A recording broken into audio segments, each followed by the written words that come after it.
This is the Mavic Air. Hello folks, welcome to Netcruzer RC. So quick update to the video that I made yesterday about the Mavic Air. It's real, it really happened. Mavic Air's striking industrial design is the perfect union of form and function, and with 21 minutes of total flight time. The actual battery is a 2,970 milliamp hour battery, and that gives you up to the 20-minute flight time.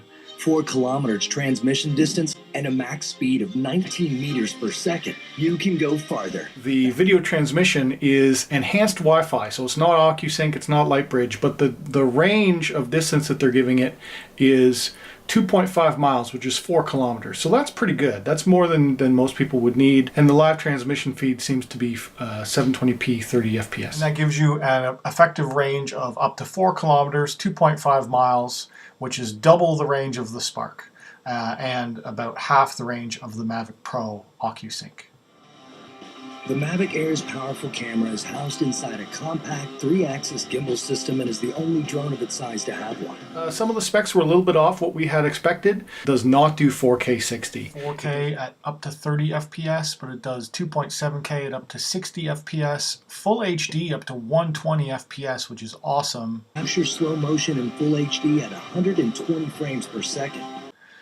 And it also records at a 100 megabit per second bitrate, which the Mavic Pro only does a 60 megabit per second bitrate, so that's better than the Mavic Pro. Also, something that's interesting about the camera is that its field of view is 85 degrees.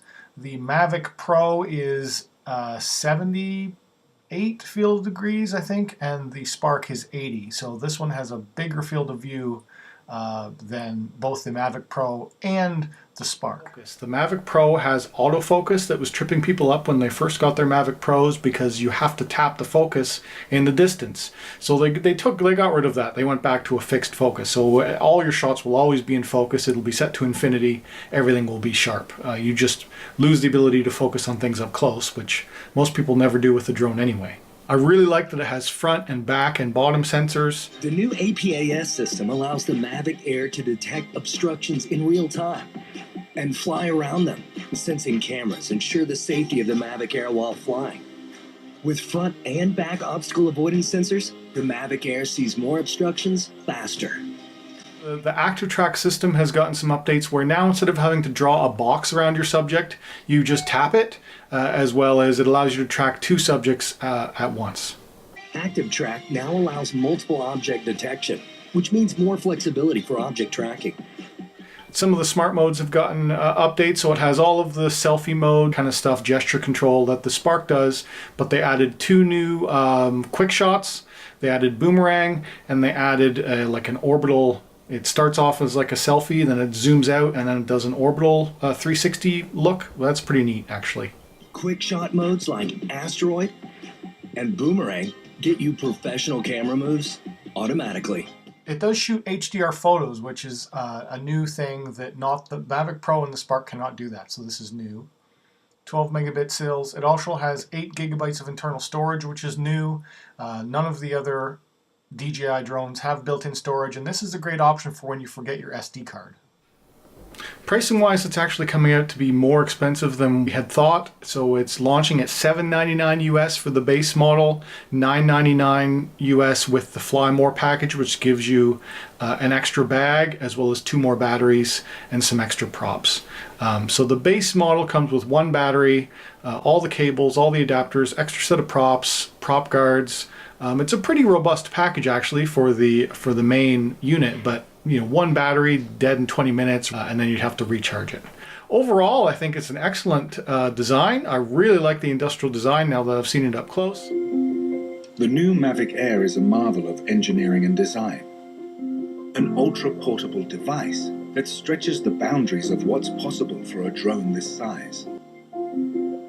Each and every aspect has been refined and optimized, from its radical, foldable design down to every line and polished curve. The result is a powerfully creative tool in a dramatically reduced form factor. Arms and propellers sit flush against its slender aerodynamic frame. Note that the props do not fold. It is suspended from a set of dampeners in a 3-dimensional formation, which dramatically reduces vibration. The foldable landing gears are positioned on the tips of the arms. Hidden inside are omnidirectional antennas for optimal transmission. The Mavic Air has 7 onboard cameras. Processing data from this many sensors allows the Mavic Air to read the environment with a greater attention to detail. For a drone this small and this powerful, heat dissipation needs to be handled efficiently. Air is drawn in from behind the gimbal and through the heatsink, with excess heat expelled from vents on the back. An ultra-portable smart drone that is bound to turn people's imaginations into reality. All of the big YouTubers that have over 1 million subs, or some people that are really into the drones and DJI, got some pre-release versions of it that they've had for the past 2 weeks. Well, the embargo has been lifted, so it's being flooded with their real-world videos today. So go check out iPhone Do has a really great video of using his, as well as many others. All right, thanks for watching. Take care.